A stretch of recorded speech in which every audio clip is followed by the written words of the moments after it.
ब्रह्म सूत्र के द्वितीय अध्याय के चतुर्थ पाद के 7वें अधिकरण का विचार हम लोग कर रहे हैं। अध्यात्म वागादि अपने अपने वदनादि व्यापार में स्वयं की महिमा से ही प्रवृत्त होते हैं अथवा अग्नि देवताओं से अधिष्ठित होकर के वदनादि व्यापार में प्रवृत्त होते हैं। इस प्रकार का संशय होने पर पूर्व पक्षी का तो कथन था कि अपनी अपनी महिमा से ही वागादि स्वतंत्र रूप से वदनादि व्यापार में प्रवृत्त होते हैं और यदि वागादि को प्रवर्तक मानेंगे तो वागादि के अधीन अग्नि के अधीन वागादि की प्रवृत्ति से निष्पन्न भोग वागादि के अधिष्ठाता अग्नि देवता को ही मानने की आपत्ति आएगी। ये जो पूर्व पक्षी का कथन था इसका निराकरण करते हुए ज्योतिरादि अधिष्ठानंतु तदामननात् इस प्रथम सूत्रस्थ तू शब्द का प्रयोग किया है वेद व्यास जी ने। तू शब्द का प्रयोग करके पूर्व पक्ष का व्यावर्तन कर रहे हैं और ये कह रहे हैं कि ज्योतिरादि शब्दित वागादि अधिष्ठात्री देवताओं से अधिष्ठित वागादि करण जात अपने अपने वदनादि व्यापार में प्रवृत्त होते हैं। ऐसा क्यों तो कहा तदामननात् और श्रुति ने ऐसा ही कहा है। अग्निर्वाग भूत्वा मुखम प्राविशत इत्यादि श्रुति वागादि भाव जो बता रही है अग्नि में वाग भाव तथा मुख प्रवेश जो बताया गया है इस श्रुति के द्वारा उसका स्वरूप अधिष्ठात्री अधिष्ठेय भावात्मक ही है, अन्य नहीं। उपादान उपादेय भावरूप संबंध अग्नि और वागादि का नहीं है, क्योंकि आदित्य मंडलादि जो दूरस्थ हैं वे मुखस्थ चक्षुरादि के उपादान बन नहीं सकते और केवल अग्निर्वाग भूत्वा मुखम प्राविशत यह श्रुति मात्र वागादि का अधिष्ठाता अग्नि को बता रही है, ऐसी बात नहीं है। सामवेदीय छांदोग्य श्रुति भी वाग एव ब्रह्मण चतुर्थ पाद स अग्निना ज्योतिषा भाति च तपति च इत्यादि ये बता रही है कि अग्नि से भाषित हो रहा है आपका वाग इंद्रिय। वहां भाषित होने का अर्थ है भाति का अग्नि से अधिष्ठित होना और तपति का अर्थ है अपने कार्य का निर्वर्तन करना। तो वाक अग्नि से अधिष्ठित होकर अपने वदन रूप कार्य का कर्ता बनती है, कार्य का संपादन करती है। यह स अग्निना भाति च तपति च यह श्रुति कह रही है। का मतलब वाक अग्नि से अधिष्ठित है, अग्नि वाक की अधिष्ठात्री है। यह बात छांदोग्य श्रुति से भी प्रतिपादित हो रही है। और बृहदारण्यक श्रुति मरने वाले पुरुष के अक्षिस्थ चक्षु शब्दित चक्षु के अधिष्ठात्री अंश का अंशी आदित्य के प्रति गमन, मुखस्थ वाक शब्दित अधिष्ठात्री अंश का अग्नि रूपी अंशी में गमन, ये बता करके ये ज्ञापन कर रही है कि अग्नि अधिष्ठाता है, वाक अधिष्ठय है। जब वागादि कर्णों को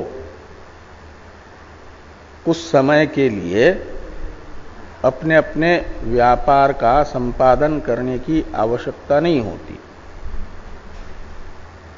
इस शरीर से उत्क्रमण करने के बाद और शरीरांतर में वृत्ति लाभ से पहले तक वागादि को आवश्यकता नहीं होती किसी व्यापार की, इसलिए उन्हें प्रेरणा की भी जरूरत नहीं है। तो अधिष्ठाता उस समय फिर एक प्रकार से अधिष्ठात्री अंश अपने अपने अंशी के यहां चले जाता है। ये बृहदारण्यक श्रुति कह रही है।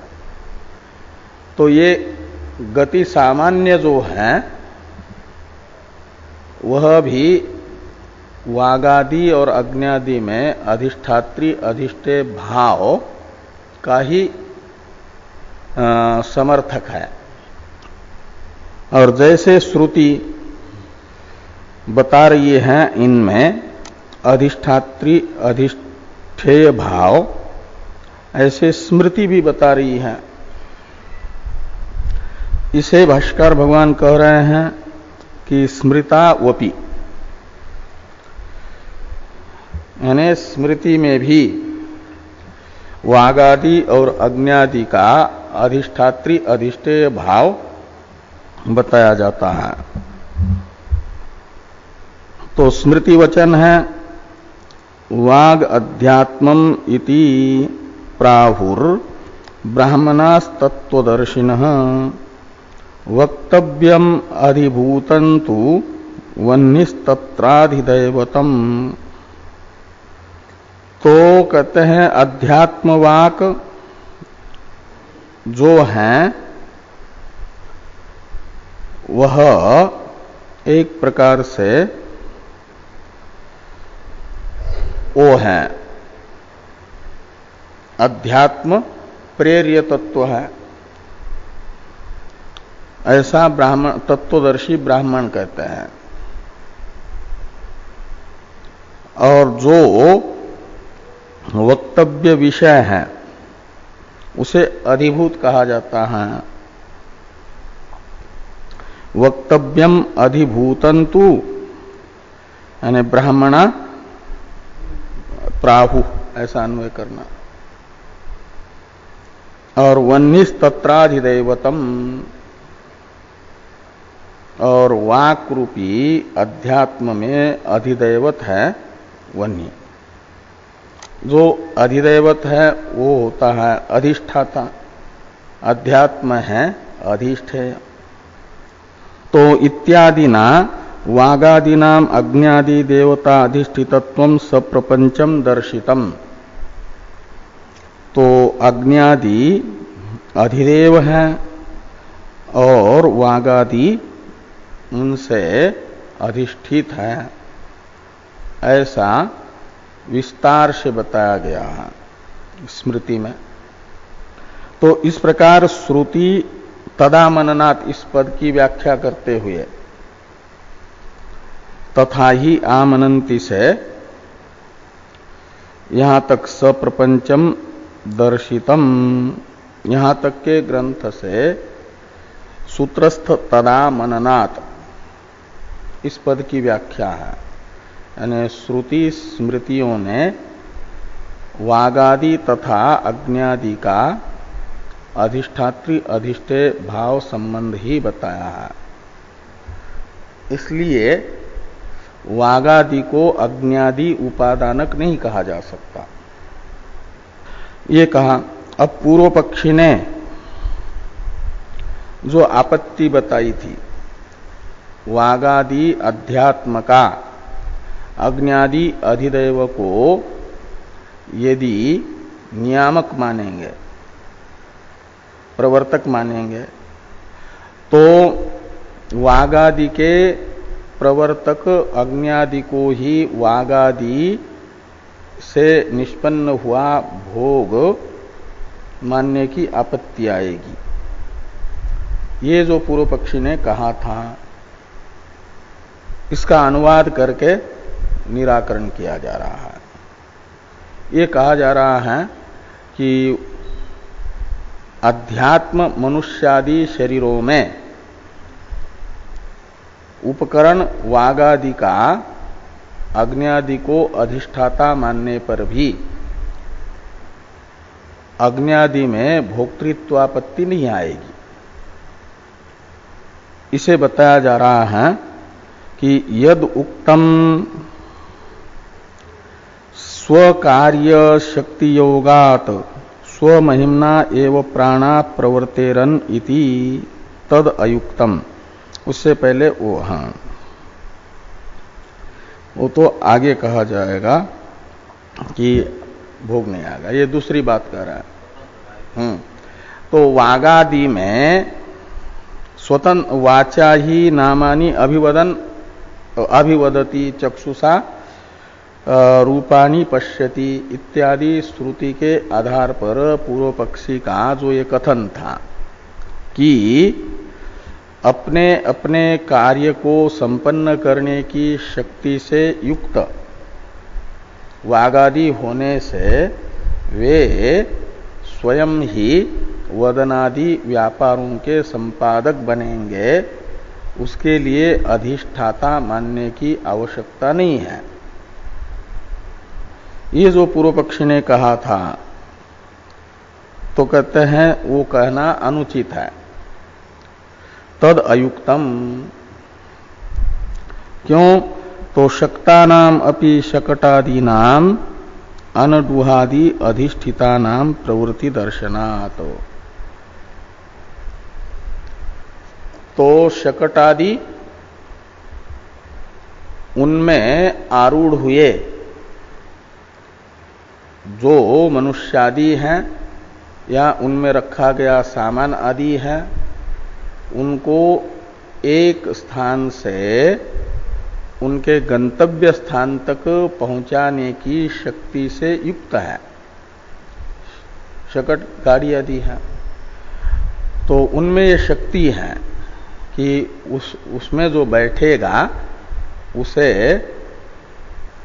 अपने गंतव्य तक पहुंचाने की। लेकिन खाली गाड़ी में बैठे तो बैठने मात्र से ही गाड़ी में वो सामर्थ्य होने पर भी गंतव्य तक पहुंचाने का गाड़ी नहीं पहुंचा सकती, जब तक चेतन बैल आदि से अधिष्ठित नहीं होती। तो चेतन अनडूह कहते हैं बैल को। तो चेतन अनडूहादि से अधिष्ठित सकटादि में ही वो गंता को गंतव्य तक पहुंचाना रूप व्यापार देखा जा रहा है। अनधिष्ठित चेतन अनधिष्ठित शकटादि में नहीं। तो ये दृष्टांत ये बता रहा है, जैसे शकटादि गंतव्य स्थान तक पहुंचाने की शक्ति से संपन्न होने पर भी, चेतन अधिष्ठित होने पर ही वो अपना कार्य कर पाते हैं, बिना चेतन के नहीं कर पाते। ऐसे ये वागादि भी भौतिक होने से अपंचकृत पंच महाभूतों के रजोगुण का, अलग अलग रजोगुण का कार्य है अलग अलग वागादि इंद्रिया। तो पंचभूत जड़ है, तो उनके रजोगुणादि का परिणामात्मक वागादि इंद्रिय भी जड़ है, और उनमें वदनादि का सामर्थ्य होने पर भी शकटादि के तरह चेतन अधिष्ठित होने पर ही वे अपना कार्य कर पाएंगे, एक व्याप्ति होगी। जैसे शकटादि में चेतन अधिष्ठित होने पर स्व कार्य निर्वर्तकत्व तो देखा गया, ऐसे वागादि में भी चेतन अधिष्ठित होने पर ही वदनादि निष्पादकत्व होगा, अनधिष्ठित नहीं। अब उभयतः उपपत्तौ इत्यादि वाक्य की अवतरण टीका है। ननु शकटादीनाम बलिवर्दादि प्रेरितानाम प्रवृत्तिर्दृष्टा, क्षीरादीनां तु अनधिष्ठितानाम अपि दध्यादि प्रवृत्तिर्दृश्यते, तथा च उभयथा संभवे कथम निश्चय तत्राह उभयतोपपत्तौ च इति। कहते हैं आपने दृष्टांत दिया जड़ में प्रवृत्ति चेतन अधिष्ठित होने पर ही होगी, इसका साधक शकटादि का दृष्टांत। कहते हैं ऐसा भी दृष्टांत होता है कि चेतन अनधिष्ठित जड़ में प्रवृत्ति हो जाती है। दूध विलंब से क्यों न हो, दध्यादि रूप से स्वयं भी चेतन अनधिष्ठित होकर के प्रवृत्त होता है। दृष्ट कोई चेतन के प्रवर्तन की आवश्यकता नहीं है, ये पूर्व पक्षी का कथन है।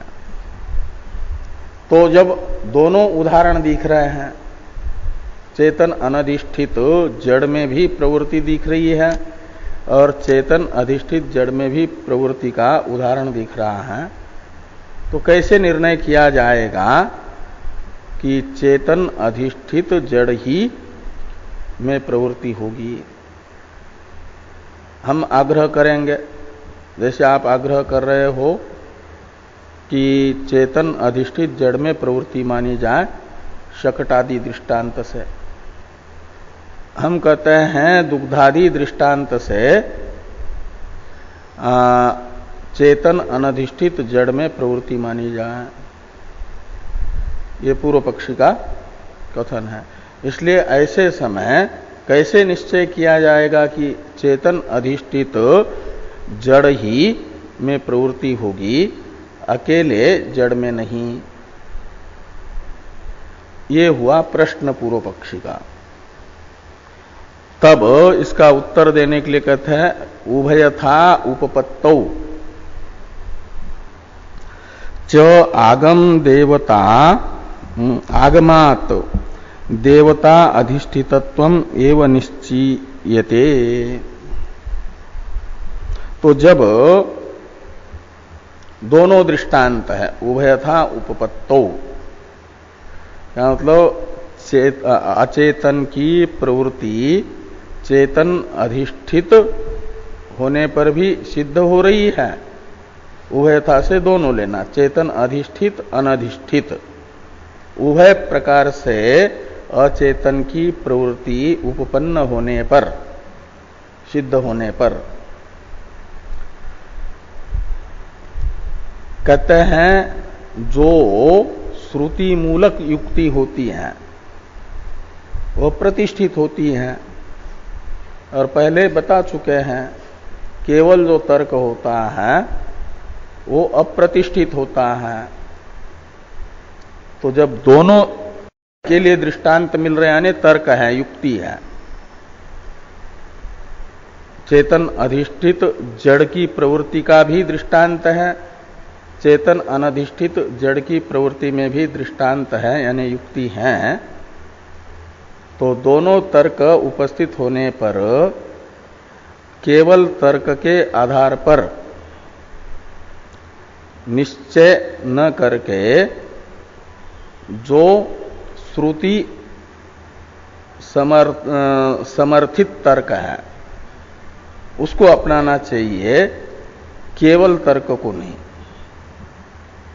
तो इस आधार पर कह रहे हैं कि उभयथा उपपत्तौ च आगमात देवता अधिष्ठितत्वम एव निश्चीयते। तो श्रुति के आधार पर जब श्रुतियां और स्मृतियां भी कह रही है कि वागादि अग्नि से अधिष्ठित है करके, तो उस श्रुति के आधार पर यह निश्चित किया जाएगा कि चेतन अग्नि अधिष्ठित वागादि का ही वदनादि रूप व्यापार होता है, अनधिष्ठित वागादि का नहीं। अब इस पाद के 15वें और अधिकरण के द्वितीय सूत्र का अवतरण भाष्य में यद्यपि इत्यादि, और इस अवतरण भाष्य की अवतरण टीका है। पाद के 14वें सूत्र का जो व्याख्यान रूप भाष्य है उसकी व्याख्यान रूप टीका तो संपन्न हुई यहीं पर, उभयथा उपपत्तौ च इति। इसलिए वो जो 14 नंबर लिखा है वह उभयथा उपपत्तौ च इति यहां पर होना चाहिए, और यद्यपि इत्यादि जो भाष्य है वह तो 15वें सूत्र से संबंध रखने वाला है, पाद के अधिकरण के दूसरे और पाद के 15वें सूत्र के साथ संबंध रखने वाला है। और उस अवतरण भाष्य की अवतरण टीका को देखिए, उक्त दोषांतर निरासाय सूत्रम अवतारयति यद्यपि इति। तो पूर्व पक्षी ने जो एक दोष बताया था, कई दोष बताए थे, तो उसमें से एक दोष का निराकरण तो हो गया, और दोषांतर का यानी निराकृत जो एक दोष है यद्यपि इत्यादि से अनुदित और तद अयुक्तम इत्यादि से निराकृत जो दोष है, परिहृत जो दोष है, उसे तो दोष शब्द से लेना और दोषांतर शब्द से लेना उससे अतिरिक्त जो दोष है, पूर्व पक्षी के द्वारा अपना मत स्थापित करते समय बताया गया। वो दोष था कि इस कार्यक्रम संघातस्थ वागादि का अग्न्यादि को अधिष्ठाता मानने पर जीव में भोक्तृत्व की असिद्धि की आपत्ति, अभोक्तृत्व का प्रसंग जीव में, इस दोषांतर का निराकरण करने के लिए द्वितीय सूत्र है। इस अभिप्राय से टीकाकार ने लिखा कि उक्त दोषांतर निरासाय सूत्रम अवतारयति यद्यपि। तो जीव में अभोक्तृत्व के प्रसंग रूपी दोषांतर का निराकरण करने के लिए इस अधिकरण के द्वितीय सूत्र का अवतरण भाष्यकार भगवान लिखते हैं यद्यपि उक्तम इत्यादि से। यद्यपि उक्तम देवतानाम एव अधिष्ठात्रीणाम भोक्तृत्व प्रसंगो न शारीरस्य इति तत्परिह्रियते। देवताओं में ब्रह्म सूत्र जो वागादि की अधिष्ठात्री अग्न्यादि देवताएं हैं उन्हीं में भोक्तृत्व का प्रसंग आएगा, और जीव में भोक्तृत्व अभिष्ट है, वह जीव में भोक्तृत्व की अनापत्ति प्राप्ति नहीं हो पाएगी, अप्राप्ति का प्रसंग। ये जो दोष पूर्व पक्षी ने पहले बताया था, तो कहते तत्परिरीयते, इस अनिष्टापत्ति का परिहार किया जाता है सूत्र से। तो सूत्र का उच्चारण किया जाए। प्राणवता शब्दात, प्राणवता शब्दात।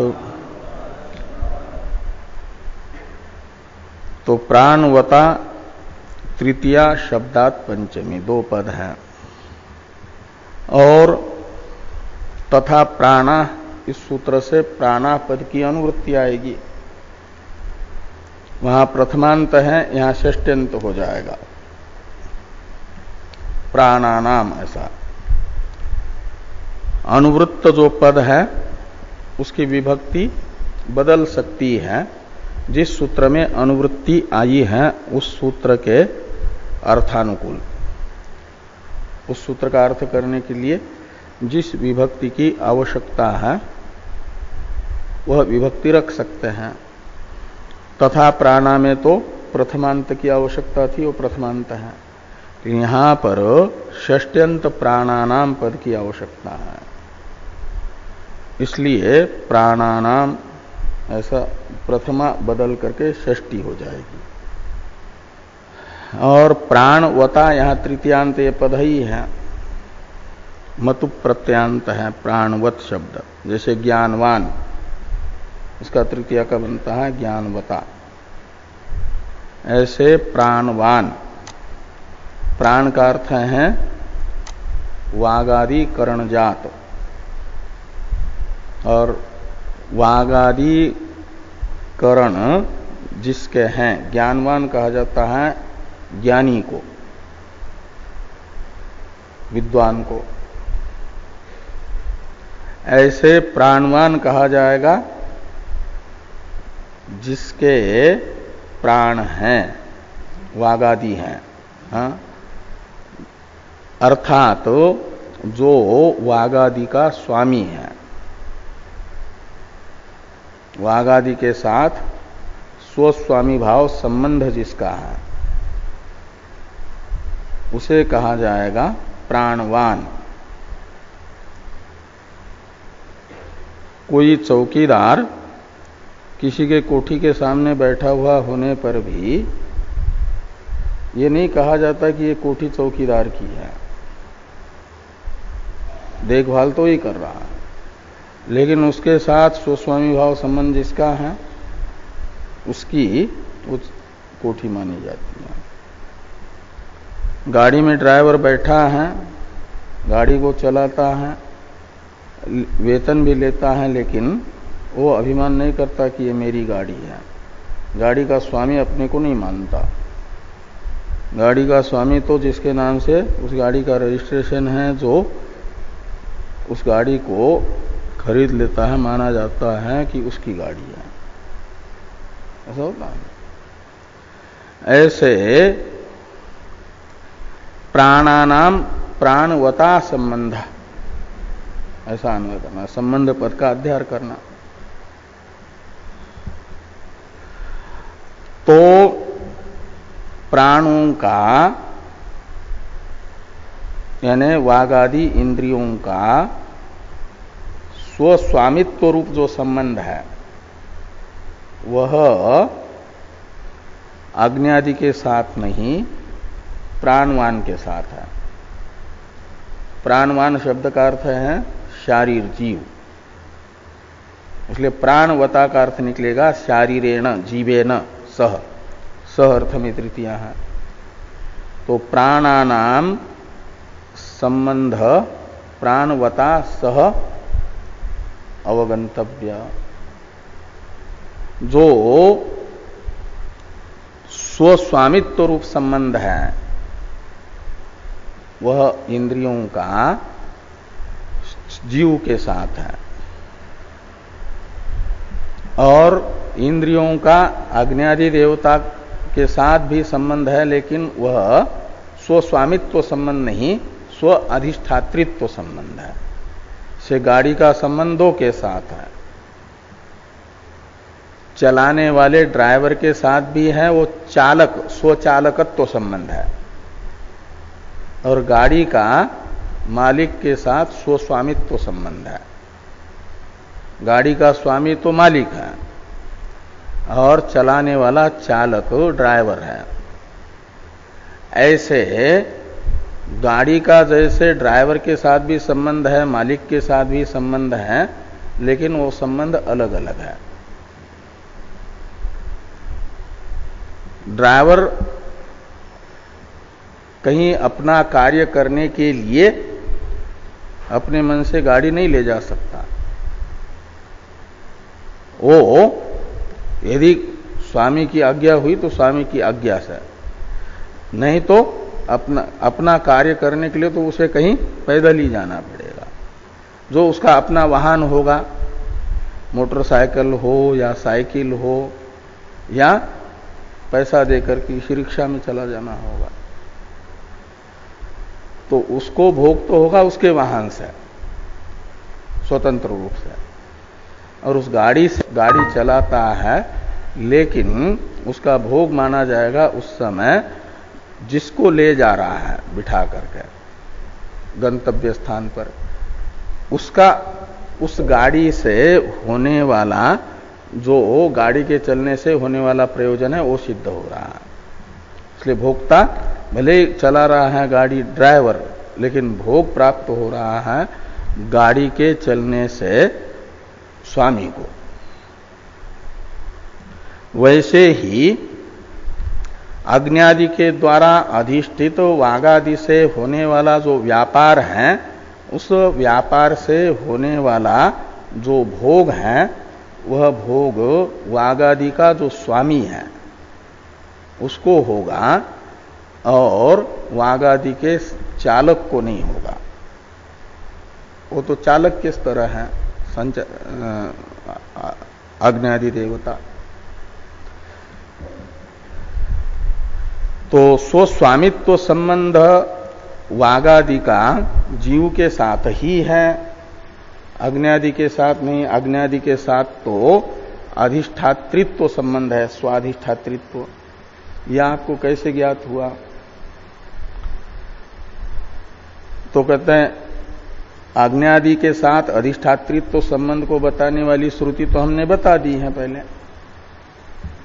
और वागादि का अग्न्यादि के साथ स्वस्वामित्व संबंध नहीं है, जीव के साथ ही है, इसे भी श्रुति बता रही है। इस अभिप्राय से कहते हैं शब्दात, ये शब्द से अवगत होता है। तो छांदोग्य श्रुति में 8वें अध्याय में जीवात्मा के साथ चक्षुरादि इंद्रियों का स्वस्वामित्व संबंध बताया गया। शब्दात शब्द से वही लेना। तो भाष्य में भाष्यकार भगवान वो सब श्रुति भी बताएंगे। शब्दात यानी श्रुते। तो भाष्य को देखिए, सतीसु अपि प्राणानाम अधिष्ठात्रिषु देवतासु, कहते हैं वागादि की अधिष्ठात्री अग्न्यादि देवताओं को स्वीकार करने पर भी प्राणवता यानी कार्यकरण संघात स्वामिना शारीरेण एव सर्वम वाक्यम सावधारणम भवति, इस न्याय से एवकार को ला करके भाष्यकार भगवान ने प्राणवता के साथ जोड़ दिया। प्राणवता एव संबंध, स्वस्वामित्व रूप संबंध प्राणों का प्राणवान के साथ ही है, यानी जीवात्मा के साथ ही है। एवकार बताएगा ये स्वस्वामित्व संबंध उनके साथ नहीं है, अधिष्ठाता अग्न्यादि के। तो प्राणवता का ही अर्थ कर दिया कार्यकरण संघात स्वामिना शारीरेण एव येषाम प्राणानाम संबंध। तो ये षष्ट्यंत प्राणानाम पद कहां से आया? तो तथा प्राणा, यहां से प्राणापद की अनुवृत्ति आई और षष्ठ्यंत हो गया, विभक्ति बदल गई। और येषाम शब्द वो प्राण प्रकृत होने से प्रकृत अर्थ के परामर्शक के रूप में प्राणों को बताने के लिए प्रयुक्त किया। तो इन अग्नि से अधिष्ठित वागादि इंद्रियों का स्वस्वामित्व संबंध जीव के साथ ही है, ऐसा श्रुतेहे अवगम्यते, श्रुति प्रमाण से अवगत होता है, श्रुति वाक्य से ज्ञात होता है। शब्दात का अर्थ कर दिया श्रुते अवगम्यते। कहा वो कौन सी श्रुति है, तो श्रुति बता रहे हैं तथा इत्यादि से। तो शारीरेण एव येषाम प्राणानाम संबंध श्रुते अवगम्यते में जो शारीरेण एव पद है, इसके पास में भोक्ता इस पद का शेष करने के लिए टीकाकार कहते हैं भाष्य में। तो शारीरेण एव भोक्ता येषाम संबंध श्रुते अवगम्यते, जीवात्मा रूप जो भोक्ता है उसी के साथ वागादि इंद्रियों का स्वस्वामित्व संबंध अवगत होता है। भाष्य में तो केवल संबंध लिखा है, वो संबंध कौन सा है, तो कहते हैं भोक्तृभोग्य भाव। टीका में संबंधो भोक्तृभोग्य भाव, भोक्तृभोग्य भाव रूप संबंध इनका अवगत होता है, इंद्रियों का जीवात्मा के साथ। अथ देहे प्राण प्रवेशानंतरम यत्र गोलके एतत् छिद्रम अनुप्रविष्टम चक्षु इंद्रियम तत्र चक्षुषी अभिमानी स आत्मा चाक्षुषः तस्य रूपदर्शनाय चक्षुः। मूल श्रुति को पहले देखिए भाष्य में, फिर टीका को देखता। तो तथा ही श्रुति अथ यत्र एतद् आकाशम अनुविसन्नम चक्षुः स चाक्षुषः पुरुषो दर्शनाय चक्षु अथयो वेद इदं जिघ्राणि इति स आत्मा गंधाय घ्राणम इत्येवं जातीय का शारीरेण एव प्राणानाम संबंधम श्रावयति। तो ये जो छांदोग्य श्रुति है प्रजापति विद्या में आई हुई, यह जीवात्मा के साथ ही चक्षुरादि इंद्रियों का संबंध बताती है। तो श्रुति का अर्थ टीकाकार कर रहे हैं। श्रुतिस्थ प्रथम पद जो अथ है, इस आनंतर्य अर्थ में है। तो किसका आनंतर्य बताएगा अथ शब्द? जैसे अथा तो ब्रह्म जिज्ञासा, इस सूत्रस्थ अथ शब्द साधन चतुष्टय संपत्ति का आनंतर्य बताता है वेदांत विचार में। जिज्ञासु वेदांत विचार करे साधन चतुष्टय संपत्ति के अनंतर, अथा तो ब्रह्म जिज्ञासा सूत्र कह रहा है। ऐसे श्रुतिस्थ अथ शब्द बता रहा है अनंतर रूप अर्थ को। किसके अनंतर्य रूप अर्थ को बताएगा? तो टीका में लिखा कि देहे प्राण प्रवेशानंतरम, यह अथ शब्द का अर्थ कर दिया। शरीर में इंद्रियों का प्रवेश होने के बाद,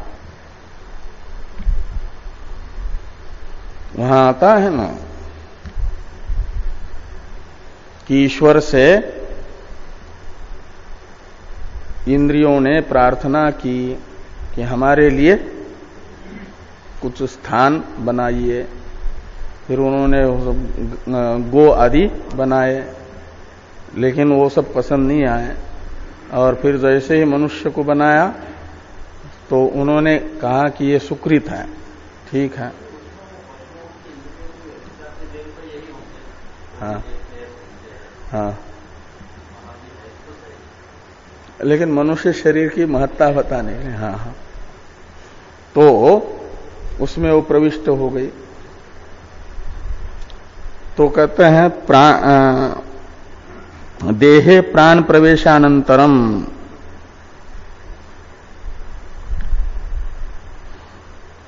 तो देह में प्राण का प्रवेश है, वृत्ति लाभ होना इंद्रियों को, यानी गोलक बन गया उनका अपना अपना। अभी वृत्ति लाभ होना है। वृत्ति लाभ तो व्यापार का लाभ तो होगा जब अधिष्ठात्री देवता अनुग्रह करेगी। तो अथ देहे प्राण प्रवेशानंतरम यत्र गोलके, यत्र का टीका में यत्र पद है, प्रथम पद का तो अर्थ कर दिया अनंतर तक, उसके बाद दूसरा पद है यत्र, उसका अर्थ किया जा रहा है गोलके। यत्र शब्द का अर्थ वो तो चक्षुरादि इंद्रियों का गोलक है अक्षादि,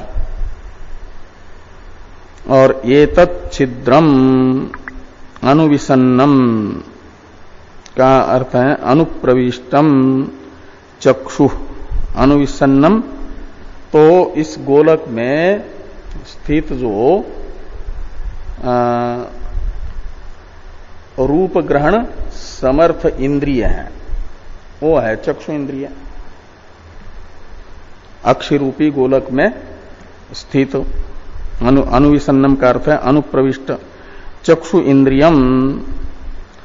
और तत्र चक्षुषी अभिमानी स आत्मा, अनुविसन्नम चक्षु शब्द का अर्थ है चक्षु अभिमानी, क्या नाम, चक्षु इंद्रिय हुआ, और चक्षु में अभिमान करने वाला, रूप ग्रहण करने के लिए ये मेरा उपकरण है, ऐसा अभिमान करने वाला। या पश्यन चक्षु ये श्रुति कहती है ना, तादात में अभिमान भी कर। तो चक्षुषी अभिमानी जो है स आत्मा चाक्षुष, वो चाक्षुष पुरुष कहलाता है। और तस्य रूप दर्शनाय चक्षुहु, रूप ग्रहण के लिए चक्षु करण है। रूप दर्शनाय चक्षु ऊपर से जोड़ देना करण है। तो रूप दर्शनात्मक जो चक्षु इंद्रिय का व्यापार है, वह व्यापार तो है चाक्षुष पुरुष के लिए। जैसे गाड़ी का गमन हो रहा है गाड़ी के स्वामी के लिए, और गाड़ी को गमन रूप व्यापार से संपन्न कर रहा है चालक, ड्राइवर। तो रूप दर्शनाय चक्षु। आगे है टीका में कि यद्यपि आत्मा करणानि अपेक्षते तथापि ज्ञेय ज्ञान तदाश्रय अहंकारान यो वेद स आत्मा। तो ये जो लिखा है कि अथ यो वेद, ऊपर से जोड़ दे, पीछे के साथ अन्वय करना, स आत्मा, स है ना। तो आत्मा क्या है? तो कहते हैं जो ज्ञेय को, यानी रूपादि ज्ञेय वस्तु को, और चक्षु इंद्रिय तथा चक्षुरादि इंद्रिय तथा रूपादि ज्ञेय विषय के सन्निकर्ष से होने वाला जो ज्ञान है वृत्त्यात्मक, रूपाद्याकार, इन दोनों विषय के साथ इंद्रियों का संसर्ग होने पर अंतःकरण में रूपाद्याकार वृत्ति जो बनती है, साभास वृत्ति, वो ज्ञान कहलाती है। ज्ञेय हुआ रूपादि, ज्ञान हुआ वो अंतःकरण का रूपाद्याकार परिणाम वृत्ति, और तदाश्रय, इसमें तदाश्रय में तत्शब्द से ज्ञान को लेना, और तदाश्रय शब्द का अर्थ निकलेगा ज्ञान का आश्रय, वो है अहंकार। जब ये होता है चक्षु का रूप के साथ सन्निकर्ष, रूपाकार अंतःकरण की वृत्ति बनती है, तो रूप ज्ञानवान अहम, ऐसा हो जाता है ना। तो प्रमाता का उपाधि रूप जो अंतःकरण का एक अभिमानात्मक अंश है वो अहंकार है,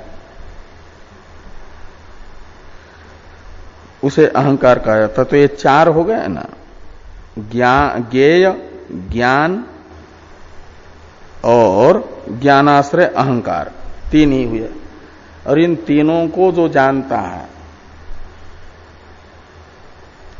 यानी ज्ञाता को तदाश्रय अहंकार ज्ञाता शब्द से लेना, यानी ज्ञेय, ज्ञान और ज्ञाता इस त्रिपुटी को जो प्रकाशित कर रहा है साक्षी, वो वास्तविक आत्मा है। तो ये कह रहे हैं कि यद्यपि आत्मा करणानि अपेक्षते, रूपादि बाह्य विषयों के ज्ञान के लिए चक्षुरादि करणों की प्रमाता को अपेक्षा है, यद्यपि प्रमात्री रूप जो आत्मा है वो सोपाधिक स्वरूप है उसका, वो भोक्ता भी बनेगा जीवात्मा। वह यद्यपि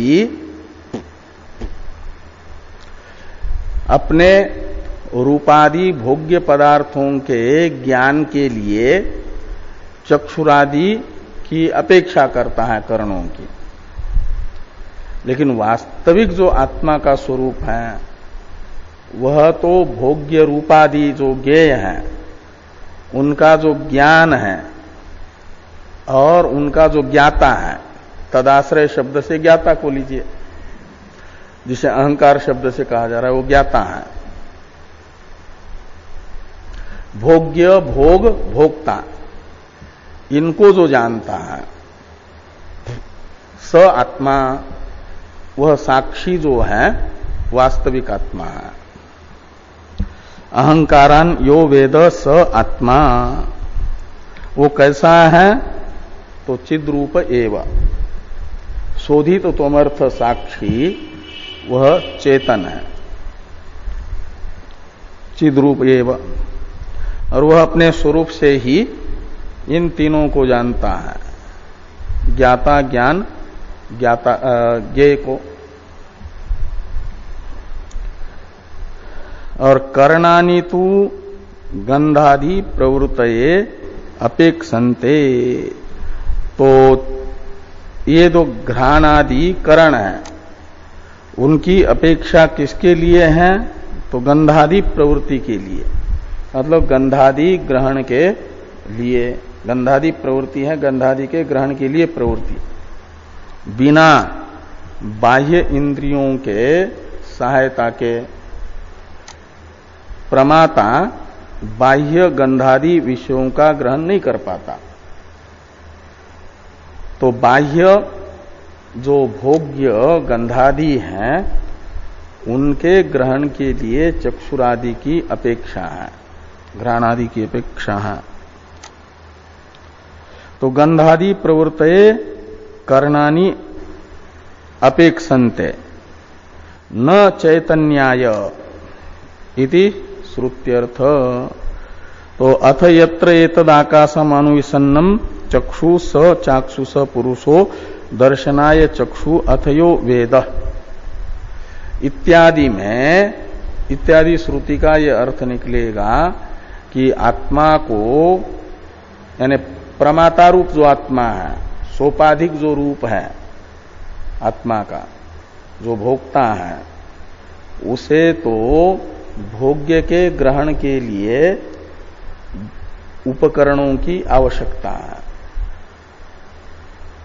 और त्रिपुटी को भोग, भोग्य, भोग और भोक्ता, इस त्रिपुटी को प्रकाशित करने के लिए कोई आवश्यकता उसे नहीं है। वो अपने स्वरूप से ही इन तीनों का अवभाषक हो जाता है। तस्य भाषा सर्वमिदं विभाति हो जाता है। ये श्रुति का अर्थ है। अब अपिच इत्यादि जो श्रुति है, क्या नाम वाक्य है भाष्य में? क्या क्या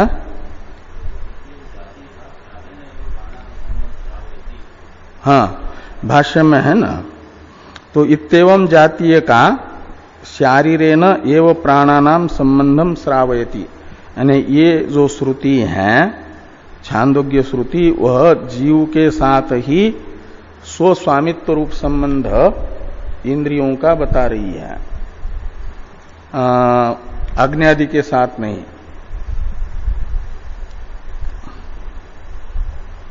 अब भाष्यस्थ अपिच इत्यादि वाक्य की अवतरण टीका है।